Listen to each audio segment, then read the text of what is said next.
Welcome back to the channel, everybody, and welcome back to another episode review for last night's episode of The Walking Dead. This actually would have been Season 7, Episode 11, entitled Hostiles and Calamities. Now, if you guys want to see my predictions for this week's episode, make sure you guys go ahead and check the description below. I will leave a link to that video that I posted back on Thursday for you guys to go ahead and enjoy. Now, with that being said, everybody, this episode was mild, but at the same time had some crazy things happen in it. Now, it all sort of happened at the sanctuary with Negan's group and Dwight, of course, and Eugene. Like I predicted, I didn't think it was going to be a bounce around episode like we've had the past couple of episodes. I thought it was going to be like another standalone episode with just the saviors, and I was right. Okay, that's good. It definitely wasn't bad, you know what I mean? Like, we haven't seen the saviors in the past two episodes.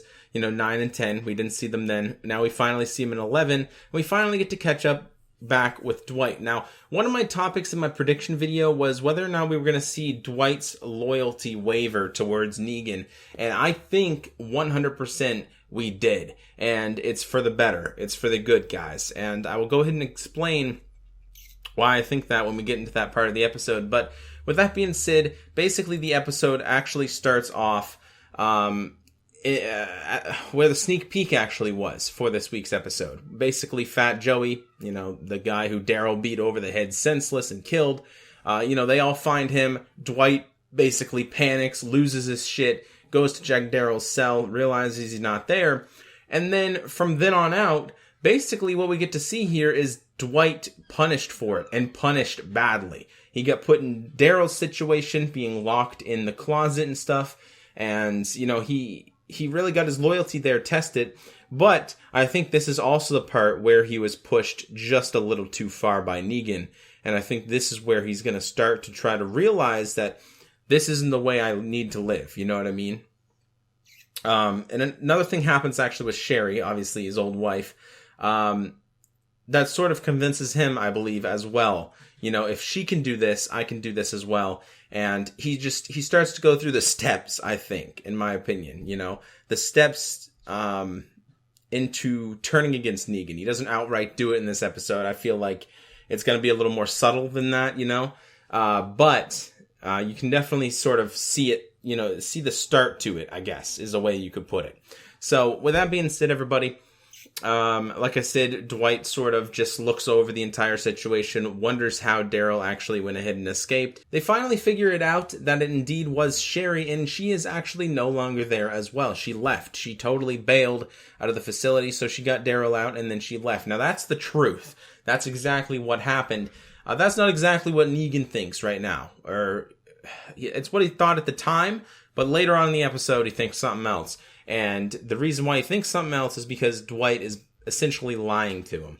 Now, I will go ahead and explain that again, but this entire episode was very uncomfortable for Eugene, He sort of had to get used to this new situation, but he adapted pretty well, you know what I mean? He's not a Daryl. He didn't, just absolutely, put a hard shell on and not crack whatsoever. It's not that. He's using what he has, in his abilities to survive there, Even going back to being a scientist and working for the Human Genome Project and, stuff like that, bringing all that stuff up. That was a lie, of course, to Abraham and Rosita so they could get him to Washington. We all know that was a lie. He's not actually a scientist, but he actually brings that back up, especially in the sneak peek for this episode, which was basically Negan asking Eugene if he was indeed a smarty pants, and that's when Eugene basically came up with this whole lie again, started the entire thing back up, and he's basically trying to convince them, that he's useful in a way. He's not just some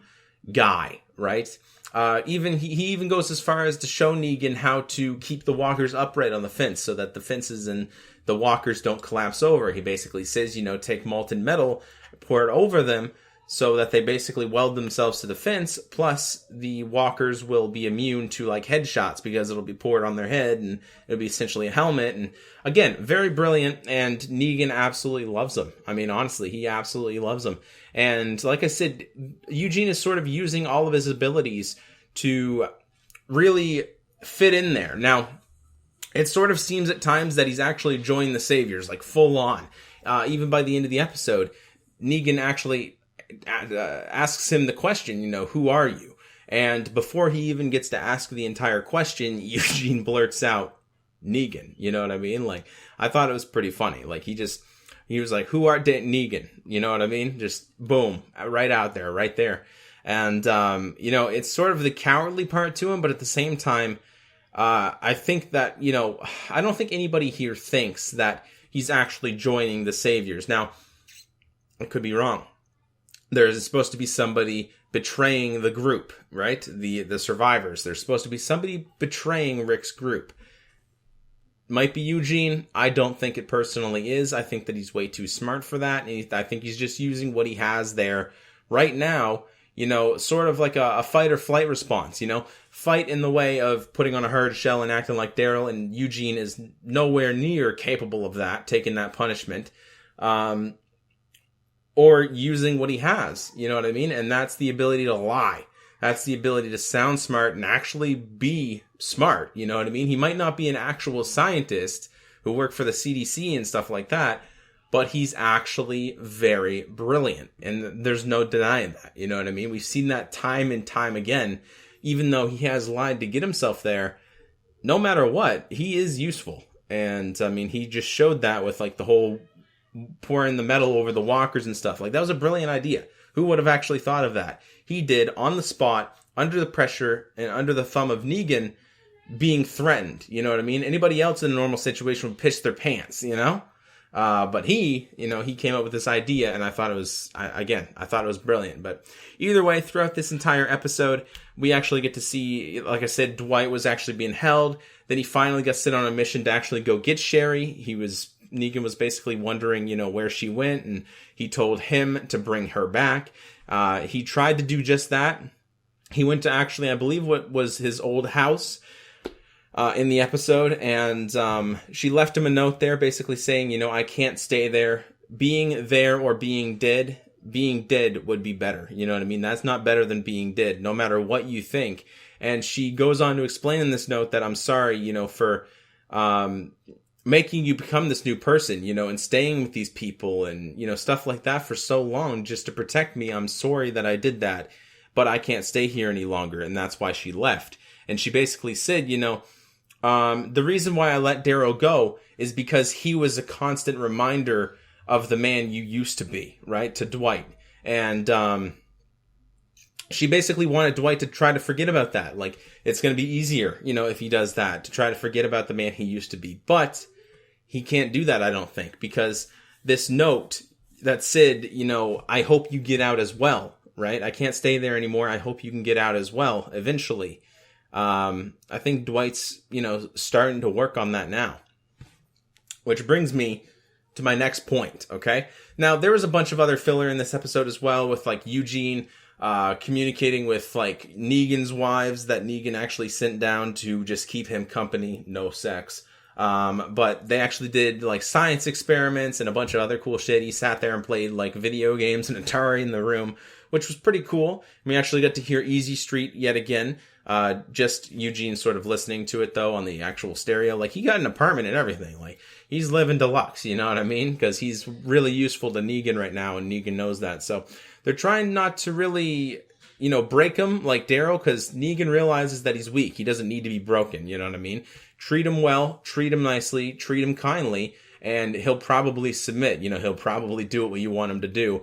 And ultimately, that's what Eugene seems to have done, is submit to Negan. But with that being said, later on in the episode, Dwight actually ended up bringing a piece of that note that Sherry left for him at the at his old house, at his old home. And right before he left that old home, he actually ended up leaving some beer and some pretzels, basically saying, if you were still here, I would have went with you, type of thing. That's how I kind of took it.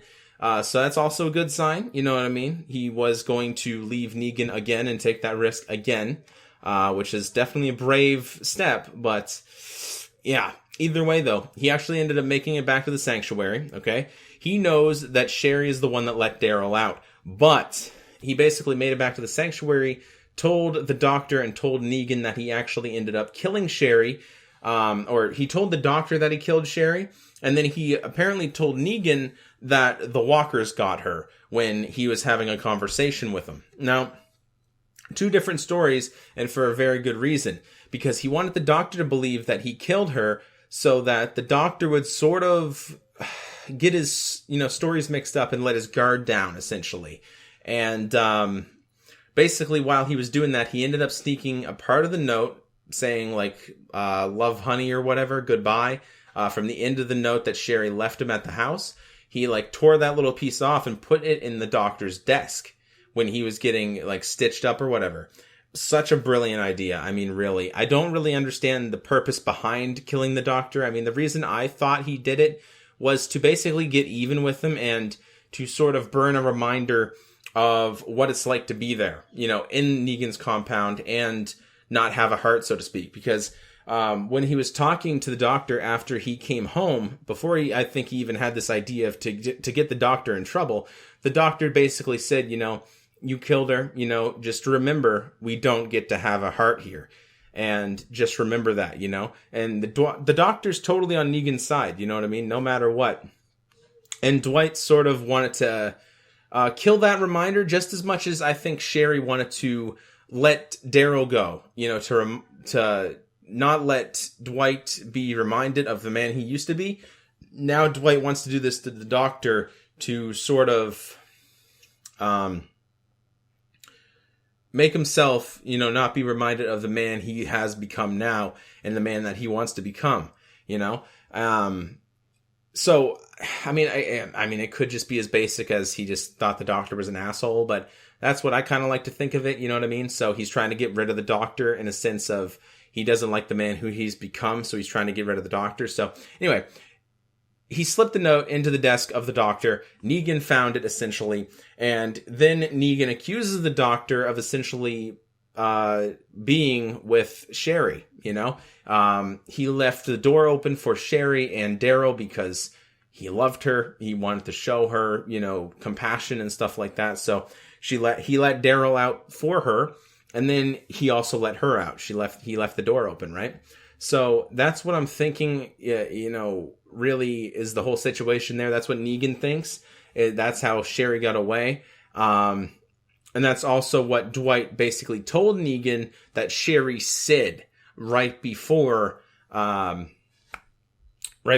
walkers got her, right? Even though Dwight in all actuality didn't actually see her at all, you know what I mean, out there. She didn't get taken out by walkers, she didn't die. I mean, she might be dead, but we haven't seen it, right? So either way though, okay, the doctor's in trouble. He actually ends up almost taking the iron to the face, okay? Almost. I say almost because what happens next is much more brutal and completely random and out of the way. But Negan basically said, this doesn't have to happen. Just tell me you did it, and this doesn't have to happen. I won't do it. He's holding the iron up to his face, and the doctor, even though he didn't do it, you know what I mean? It's a person's impulse to say what the person wants them to say, right? So he said it. Negan dropped the iron. He said, see, I told you it didn't have to happen. And then next thing you know, Negan is throwing Dr. Carson into the freaking incinerator, like the furnace, and burns his entire body alive, and now Dr. Carson is dead. Negan also killed the doctor because he thinks that he has a replacement in Eugene.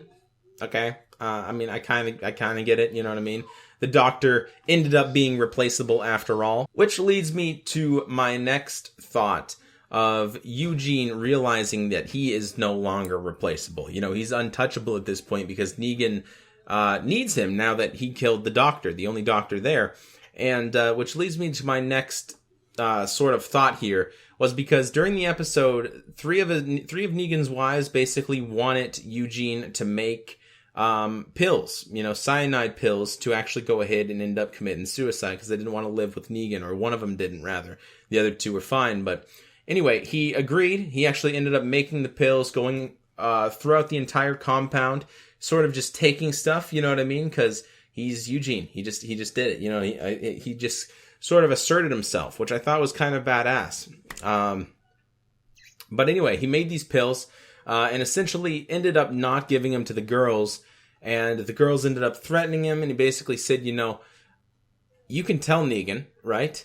But he's not going to believe you. He's going to believe me because I'm unreplaceable, and he just has this confidence built up now, which is really cool. I actually like it a lot.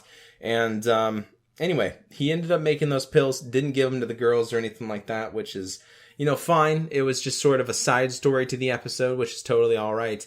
I just thought it was interesting, that he sort of asserted himself and made himself known, and now he's actually sort of an authority figure within the Saviors within one episode, in a sense.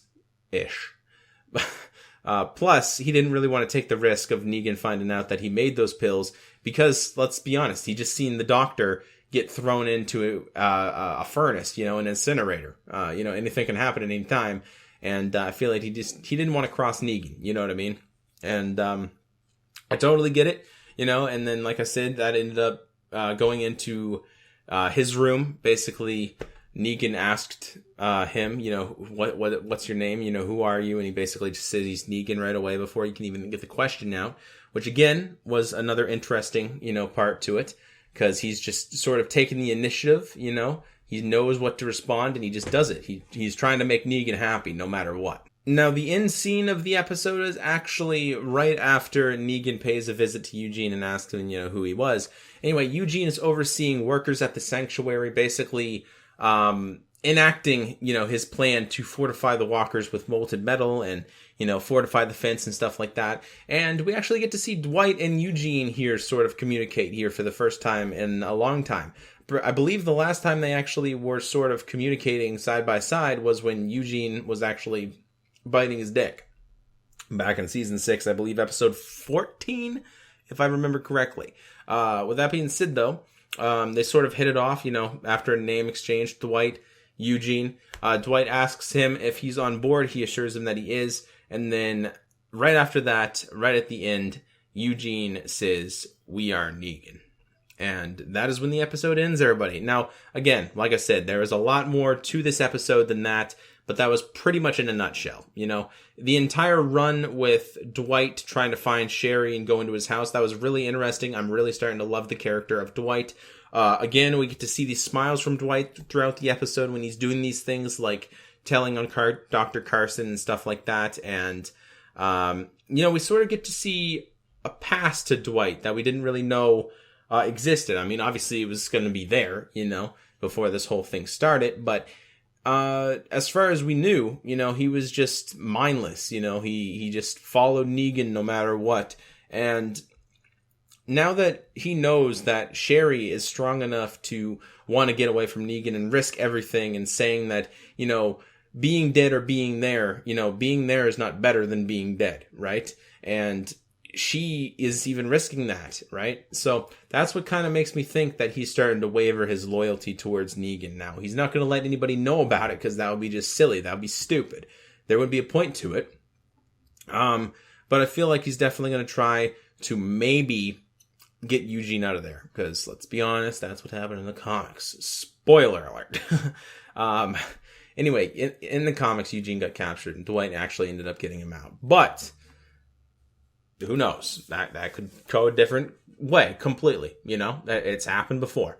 But with that being said, he sort of sees Sherry in a way now, like, if she can do it, sort of I can do it, type thing. That's what I like to think, and that's what I'm hoping for. If it goes any other way, I won't be completely sad, but I really want to see Dwight turn over that new leaf that he does in the comic books. I just hope that it happens in the TV show. You know what I mean? I really do. I really hope that it does. And it's going to be awesome.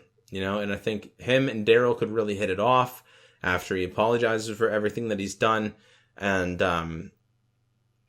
just basically tells Daryl, I was forced into doing it, obviously, But with that being said, turning on Dr. Carson, step in the right direction, and that's pretty much it, everybody. So, him and Eugene, they sort of communicate it now. They know each other. They are Negan. Dwight said yes, but again, I think there's still always that change of loyalty that's happening behind the scenes type of thing, And anyway, that is it, everybody. Thank you all so much for watching. Again, very brief, it wasn't too much, but I did what I could, you know what I mean? I could go into deep detail, but there's no point. Just watch the episode. This is an episode review. It's supposed to, recap a few key things that happened in this episode.